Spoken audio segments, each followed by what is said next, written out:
से स्वागत है आपका आपके अपने चैनल एएमसी के स्टडी में। दोस्तों आज का टॉपिक रहने वाला है वसन। दोस्तों मैं बता दूं वसन के बारे में आप सभी को अच्छे से पता होगा। वसन क्या होता है, एक वसन बहुवचन में वसन कहते हैं, लेकिन क्वेश्चन किस प्रकार पुटअप होगा और कहाँ से होगा ये भी हमें जानना जरूरी है, ताकि हमारा क्वेश्चन सिंपल क्वेश्चन होता है वो गलत ना जाए। ठीक है, जल्दबाजी की वजह से क्वेश्चन गलत न हो, इसलिए हम अच्छे से समझेंगे।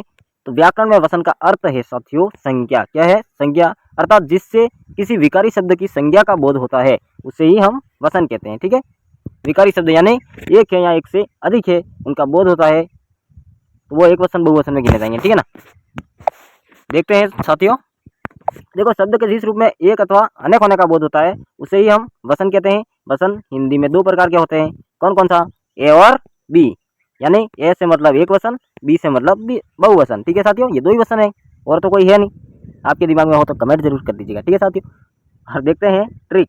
एक वचन और बहुवचन की ट्रिक सिंपल है, ए और बी, है ना, अच्छे से याद रहेगा, ये कोई भूलेगा नहीं। लेकिन प्रश्न कैसे आएंगे? एक वचन जो एक संज्ञा का ज्ञान कराता है उसे एक वचन कहते हैं। जैसे देखिए साथियों, लड़का, घोड़ा, पुस्तक, खिलौना आदि। ठीक है, और बहुवचन साथियों जो एक से अधिक संख्या का ज्ञान कराता है। यहाँ पे अगर लड़का है इसकी जगह लड़के कर दें तो क्या हो जाएगा? बहुवचन हो जाएगा। लड़के यानी बहुत सारे हो गए, लड़का यानी एक ही है, वो लड़का खड़ा है। ठीक है, घोड़ा, घोड़ा यानी एक, घोड़े यानी बहुवचन हो गया, एक से अधिक की बात हो रही है, घोड़े बोल देंगे तो बहुवचन हो जाएगा। जैसे पुस्तक, पुस्तकें, खिलौना, खिलौने। ठीक है, समझ गए एक वचन बहुवचन क्या होता है। अब आगे देखते हैं।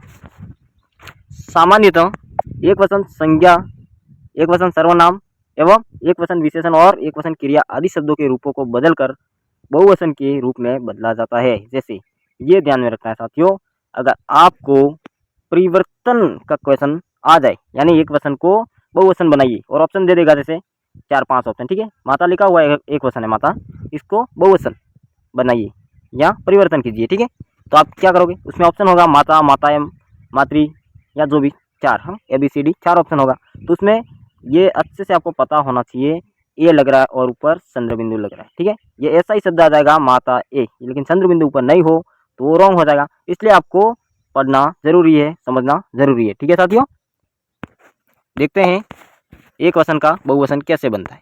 जैसे माता, माताएं, लड़का या बहुत सारे हो गए लड़के, बहू, बहुए, संज्ञा शब्द है। ठीक है साथियों, बहुए, गाँव यानी गावो, सुंदरी और सुंदरिया। ये सिंपल एक की बात कर रहा है। ठीक है, यानी एक वचन है, सिंपल एक की बात कर रहा है एक वचन। ये बहुवचन है यानी अधिक, एक से अधिक की बात कर रहा है तो ये बहुवचन कहलाएगा। ठीक है साथियों, ज़्यादा टाइम खराब नहीं करेंगे, सिंपल टॉपिक है लेकिन पढ़ना जरूरी था। एक वचन से बहुवचन बनाने के लिए विशेष नियम ये साथियों आपको याद रखना है। ठीक है, यहीं से क्वेश्चन पुटअप होता है। हर एक एग्जाम में क्वेश्चन आपको देखने को मिल जाएगी।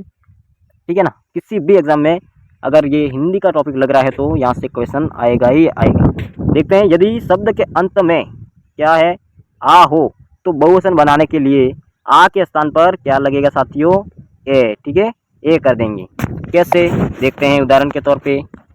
जैसे बेटा यानी आ है पीछे, ठीक है, आ की मात्रा है बेटा, ठीक है, तो इसमें ए की मात्रा जोड़ देंगे, बेटे हो गया। जैसे गधा, गधे, लड़का, लड़के, कमरा, कमरे। ठीक है, ये बहुवचन में हो गए।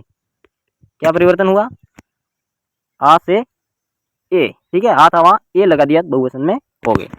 अब देखते हैं विशेष संबंधवाचक एवं प्रतिष्ठावाचक संज्ञा विभक्त रहित होने यानी विभक्ति रहित होने पर एक वचन व बहुवचन में समान रहती है साथियों।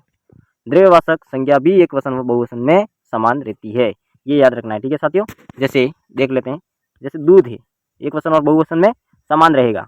इसमें से प्रश्न आ सकता है साथियों कि इनमें से या निम्नलिखित में से बताइए कि जो एक वचन व बहुवचन दोनों में समान रहता है तो कौन सा रहेगा? आपको ये देख लेना है। द्रव्यवाचक यानी दूध, पानी, बर्तन, लोहा, चांदी, सोना। ठीक है, इनको बहुवचन में कैसे कन्वर्ट करेंगे? सॉरी, दोनों में आएगा। इसको जैसे दूध को एक वचन बोल देते हैं और ज़्यादा दूध है तो उसको दूधे या दूधी कोई बोल सकते हैं अपन। सुना है कभी आपने? नहीं सुना है ना। जैसे पानी, पानी का एक वचन मान लो और बहुवचन बना के देखो, नहीं होगा ना। तो ये दोनों में ऐसे के ऐसे प्रयुक्त होते हैं। ठीक है, समझ गए साथियों? याद रखना क्या क्या ऑप्शन है, दूध, पानी, शरबत, लोहा, चांदी और सोना। ये एग्जाम में कहीं भी आ जाए तो दोनों में रहेंगे। ठीक है साथियों, यानी कि प्रश्न आएगा इनमें से एक ऑप्शन दे दिया जाएगा, बाकी जो एक वचन और बहुवचन में दोनों में अलग अलग हो तो इनमें से आपको पहचान करनी है कि जो दोनों में आता है सेम वो कौन सा है। समझ गए ना? चलते हैं आगे, अगला देखते हैं साथियों। अंत में अ आने पर, अ के स्थान पर ए, जैसे ये माता है, नहीं किया था हमने, माता से माता है, तो इसमें क्या होगा, ये बहुवचन कैसे बनाते देखते हैं। ठीक है, अ से ए जोड़ के, पुस्तक पुस्तकें, कलम कलमें, सड़क सड़कें, दीवार दीवारें। ठीक है, समझ गए साथियों।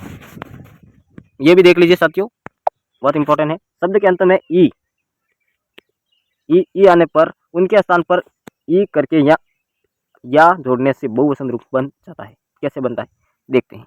जैसे नारी, नारी देख रहे हो साथियों, इसको पीछे ई आ रही है, ठीक है, ई की मात्रा लग रही है, नारी ई, ठीक है, र पे ई की मात्रा, तो इसमें या कर देंगे। ठीक है, ई की जगह या कर देंगे तो नारिया हो जाएगा। जैसे इसी प्रकार साड़ी साड़ियाँ, दवाई दवाइयाँ, नदी नदियाँ। ठीक है साथियों, चलते हैं आगे। ये देखिए साथियों, जिन स्त्रीलिंग शब्दों के अंत में या आए तो उनमें या के ऊपर चंद्र बिंदु का प्रयोग कर बहुवचन बनाया जाता है। कैसे बनाया जाता है, जैसे गुड़िया, गुड़िया ये साथियों एक वचन है, लेकिन बहुवचन कौन सा है, दोनों में पैसा नहीं है, तो आप क्या करोगे, बहुवचन ये हो जाएगा, ऊपर चंद्र बिंदु लगा हुआ है। ठीक है, समझ गए। जैसे सीढ़िया, ये बहुवचन में सीढ़िया, कुटिया कुटिया, पढ़ने में सेम लगेगा लेकिन चंद्र बिंदु है तो थोड़ा, जैसे कुटिया कुटिया, ठीक है, डिबिया डिबिया। समझ गए साथियों। अगला देख लेते हैं जल्द से। जिन स्त्रीलिंग शब्दों के अंत में उ हो तो उनके स्थान पर उ करके उसके बाद ए जोड़ने पर बहुवचन रूप बन जाता है। कैसे बन जाता है, जैसे बहु बहुए, ऋतु ऋतुए, वधु वधुए। ठीक है साथियों, वस्तु वस्तुए। अब देखते हैं कुछ एक वचन शब्दों के अंत में जन, लोक, गण, वृंद, वर्ग, हर आदि लगाकर बहुवचन रूप बनाया जाता है। ये याद रखना साथियों, कुछ शब्द बनते हैं जो हम आसान भाषा में, कुछ उदाहरण दिए हैं मैंने, ये देख लेते हैं। ठीक है, जन, लोक, गण, हर, वर्ग वगैरह वगैरह जोड़ के बहुवचन बनाए जाते हैं। ये भी समझना है साथियों, याद रखना है, किसके पीछे गण लगाना है, किसके पीछे लोग लगाना है। ठीक है ना, ये आपने जो पहले का नॉलेज है उस पर डिपेंड करता है कि आपको आपका प्रश्न सही होगा या गलत। एक बार देख लो, याद रहेगा। ठीक है, जैसे गुरु, तो गुरुजन बोलेंगे, गुरुगण नहीं बोल देंगे, गुरुजन लगेगा। ठीक है, सुना होगा। कवि, तो इनको पीछे गण लगा देंगे, कविगण बहुवचन हो गया। इसी प्रकार शिक्षक, शिक्षक गण, ये तो आपको पता ही होगा। लेकिन ये लेखक, लेखक वाला याद रखना साथियों, लेखक वृंद, वृंद लगाए। ठीक है, आगे और देख लेते हैं। जैसे युवा, तो युवा वर्ग, वर्ग लगा पीछे। जैसे नेता, तो नेतागण। खेती, तो खेतीहर, हर कहाँ लग रहा है, खेतीहर में। ठीक है, जैसे भक्त, भक्तजन, ये भी आप सभी को पता हो। ठीक है साथियों, अब देख लेते हैं सदैव बहुवचन में प्रयुक्त होने वाले शब्द। यह हमेशा सदैव किसी भी प्रकार लिखो बहुवचन में प्रयुक्त होंगे। जैसे दर्शन, हस्ताक्षर, बाल, लोक, आंसू, प्राण, आप, दाम, समाचार, होश आदि। ठीक है, इनको जैसे समाचार, समाचारी या समाचार एक क्वेश्चन नहीं होगा ना, समाचार यही ऐसा ही प्रयुक्त होगा, समाचार। समझ गए साथियों, और ये हमेशा इसी प्रकार रहेंगे। ठीक है, बहुवचन भी। आगे देखते हैं। ठीक है साथियों, आज के लिए इतना ही, मिलते हैं नेक्स्ट वीडियो में, तब तक के लिए जय हिंद जय भारत।